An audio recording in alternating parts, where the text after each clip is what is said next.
menjual ya, bahkan kami juga pakai di dalam kendaraan dinas kita itu 5%, hampir 150 lokasi SPBU baik di Jakarta maupun Surabaya.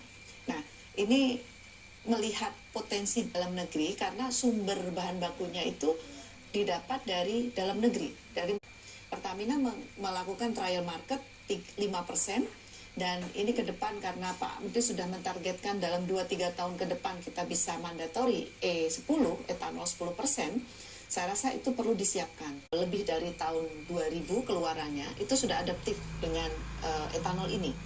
Jadi saya rasa campuran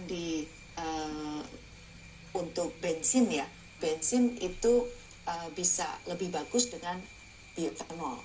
Jadi bioetanol selain mendongkrak sumber bahan baku dari dalam negeri, karena tadi Pak Satya sudah menyebutkan ya, ada jagung, ada tebu, misalnya ada sorghum, ada ketela, itu semua ya semua dipakai adalah ampasnya. Jadi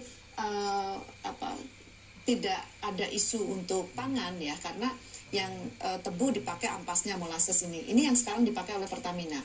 Lalu sorghum juga tadinya pakan ternak gitu ya.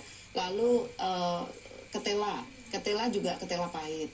Nanti kalau satu lagi yang jagung ya, jagung itu tongkolnya gitu, bonggolnya. Jadi semua adalah sisa, dan ini potensinya tuh di berbagai daerah sehingga desentralisasi ada. Kalau biodiesel sawit itu ada di Sumatera. Nah, Sumatera kebanyakan pabriknya di daerah situ. Pada saat kita ingin mengirim ke Indonesia Timur, ini sedikit. Kalimantan cuma ada beberapa titik. Nah, kalau bioetanol itu bisa di berbagai lokasi. Bahkan sagu pun bisa dirubah menjadi bioetanol. Jadi di Papua ada, di Sulawesi ada, di Jawa iya. Dan sumbernya ada di berbagai daerah.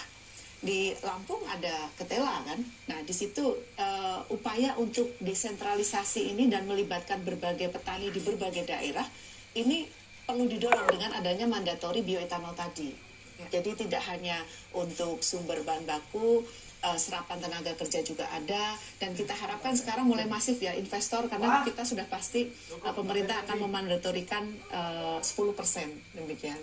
Baik, Pak, dari penggunaan bioetanol sendiri, sebetulnya Anda melihat seperti apa? Apakah sebetulnya kalau dari sisi ketersediaan, tadi kan Bu Eni menyampaikan bahwa ini sumbernya bisa berada di mana saja, tapi dijual mahal, itu pasti tidak diserap oleh Pertamina.